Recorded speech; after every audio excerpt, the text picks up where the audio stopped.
Halo guys, Assalamualaikum warahmatullahi wabarakatuh. Apa kabar?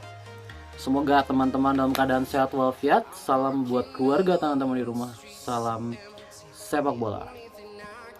Perkenalkan, gue Ajay, gue si netizen yang suka membahas bola. Jadi di video kali ini gue mau menyampaikan dua topik utama. Ya, ini dua-duanya tentang pemain timnas Indonesia ya. Dua-duanya tentang pemain timnas Indonesia. Oke. Yang pertama adalah Sandy Walsh yang tiba-tiba merapat ke Buriram United ya. Ini sangat mendadak ya, bisa gue bilang. Memang isunya udah ada sejak seminggu yang lalu, tapi isunya tuh kayak ngilang ada gitu, ngalor ngidul gitu lah. Tapi ternyata tiba-tiba sudah diumumkan oleh Buriram bahwa Sandy Walsh akan menjadi nama yang didatangkan di musim ini untuk mengarungi Liga Thailand. Ini cukup mengejutkan terus terang, karena Sandy Walsh ini sebenarnya terpakai ya di Yokohama. Sebenarnya di Yokohama dia banyak mendapat menit bermain. Tetapi mungkin ini adalah keputusan yang terbaik ya. Karena ya kalau bicara kualitas sebenarnya Buriram sama Yokohama F1 ya tidak terlalu jauh ya. Kedua-duanya itu sama-sama bermain di Liga Champions Asia. Ya, sama-sama bermain di Liga Champions Asia dan memang Yokohama sendiri sekarang sedang terpuruk ya.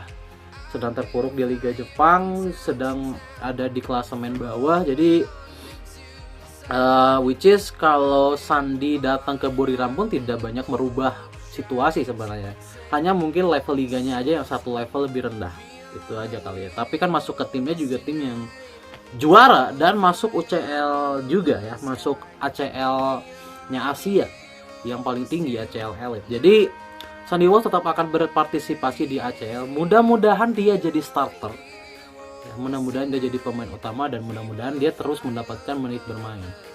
Jangan sampai kelempar ke Indonesia ya. Sementara Liga Indonesianya kan masih terpuruk ya. Ya mudah-mudahan Sandy Walsh bisa bertahan lama di Thailand dan berarti menyusul kompatriotnya yaitu Shane Patinama juga yang sudah masuk terlebih dahulu ke Buriram. Ya, berarti nanti akan ada duet Indonesia di Buriram. Berarti ada 4 pemain Indonesia sekarang yang berkompetisi di Liga Thailand. Asnawi, Sandy Walsh, Shane Patinama dan Pratama Arhan, semuanya adalah fullback. Ya, Sandy Walsh, Asnawi fullback kanan, Patinama Arhan fullback kiri. Ya, berarti ada 4 pemain yang 4 pemain fullback kita yang bermain di Liga Thailand. Which is good luck untuk Sandy Walsh, dan kalau Sandy Walsh ada di Thailand sih ke Indonesianya gampang banget ya, karena cuma 3 jam perjalanannya, 3 jam 4 jam. Ya cuma 3 jam 4 jam ya, bolak-balik bisa banget ya sebenarnya kalau dia libur terus berlibur di Indonesia, makin dekat ya. Dan kalau kalian bilang ini adalah akhir perjalanan Sandy Walsh, menurut gue belum ya, karena Sandy Walsh sendiri sebenarnya masih cukup try hard ya untuk bisa terus berkarir di level yang lumayan tinggi kayak gitu ya. Jadi jangan khawatir, Sandy Walsh mungkin masih bisa digunakan sampai kualifikasi Piala Dunia next yang ke 2030. Itu adalah batas akhir mungkin dari karir Sandy Walsh ya. Oke, jadi good luck untuk Sandy Walsh di perjalanan barunya ya. Mudah-mudahan dia mendapatkan menit bermain dan kalau bisa starter terus ya, 90 menit terus. Kemudian dari Mads Hilgers, sebelumnya gue udah memberitakan lewat Twente Insight bahwa Mads Hilgers ini diincar oleh Crystal Palace. Namun ternyata agennya, kemudian klub yang bersangkutan juga, Crystal Palace-nya sendiri, ternyata sama-sama menepis kabar ini. Ya. Dari pihak Crystal Palace-nya, mereka menyatakan bahwa mereka tidak pernah ada niatan untuk mendatangkan Hilgers. Pertama. Kedua,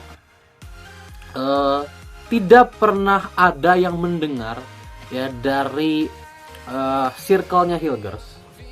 Dari circle-nya Hilgers ternyata tidak ada yang pernah mendengar bahwa Crystal Palace ini mengincar Hilgers.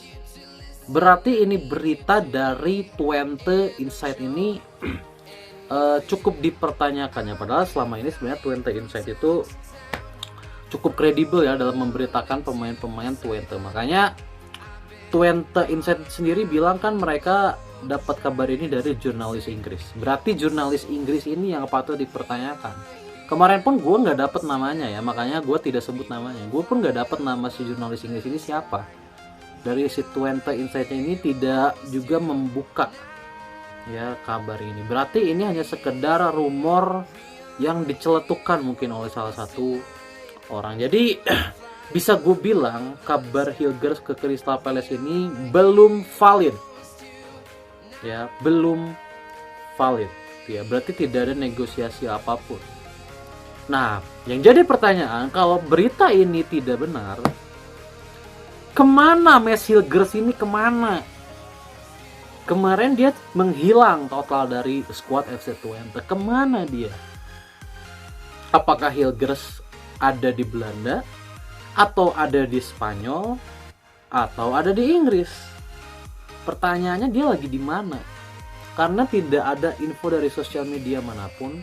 Beda sama kayak Tom Haye ya, kan Tom Haye ini diisukan ke OGC Nice. Karena memang Tom Haye ada di OGC Nice, ada di Nice Prancis di saat itu. Jadi kabar itu mencuat dan valid kan. Tapi Hilgers ini lagi di mana kan tidak ada yang tahu. Sampai sekarang Hilgers ada di mana pun tidak ada yang tahu. Apakah dia tes medis dengan klub lain atau apa, itu belum ada yang tahu sampai sekarang. Ya, bahkan mungkin paparazinya Indonesia ya, sosial medianya Instagram itu yang biasanya paling update memberitakan soal pemain, bahkan mereka pun tidak banyak dapat informasi soal ini. Ya. Jadi soal Hilgers, gue sih memang dari awal udah bilang ya, Hilgers ini lebih cocok ke Liga Italia kalau untuk gue dibanding Spanyol ataupun Inggris. Kenapa? Karena Spanyol dan Inggris ini sama-sama cepat. Dan di permainan cepat itu sangat riskan untuk injury prone kayak Hilgers. Hilgers ini lebih cocok ke Serie A. Kenapa? Serie A ini cenderung pasif kan. Ya, temponya tuh tidak tinggi dan rata-rata tim itu bermainnya pasif atau banyak yang main bertahan. Sehingga permainan pasif ini cocok untuk pemain yang injury prone. Untuk Hilgers ini cocok. Makanya gue tuh lebih serak Hilgers itu ke Bolonya sebenarnya. Kalau memang ada rumor ke Bolonya kan, gue lebih serak Hilgers itu ke Bolonya dibanding ke tim-tim Spanyol atau tim-tim Inggris. Apalagi di tim Inggris itu kan ngurus work permitnya ribet banget kan, ribet sekali gitu. Meskipun sudah tidak seketat kemarin-kemarin, tapi memang ribet lah, lebih ribet dari Spanyol, bahkan lebih ribet dari Jerman. Dan ya kalau bisa ke Liga Jerman juga boleh ya, atau ke Championship Inggris. Ke Championship juga kan tidak terlalu cepat kan, tidak secepat di Liga Primer. Jadi gue lebih serak Hilgers itu ke arah-arah sana dibanding dia ke Liga Inggris atau ke Liga Spanyol terus terang. Karena kalau dia main di liga tinggi tapi injury prone dan tidak terpakai, ya hancur juga karirnya. Kasihan juga ke dianya gitu. Mending kayak Idzes lah, pelan-pelan gitu kan, pelan-pelan tapi pasti 2-3 tahun lagi mungkin Idzes bisa ke tim besar Italia atau bahkan Jerman atau Inggris kan. We never know gitu ya. Oke, itu aja ya 2 berita besar di 24 jam terakhir hari ini.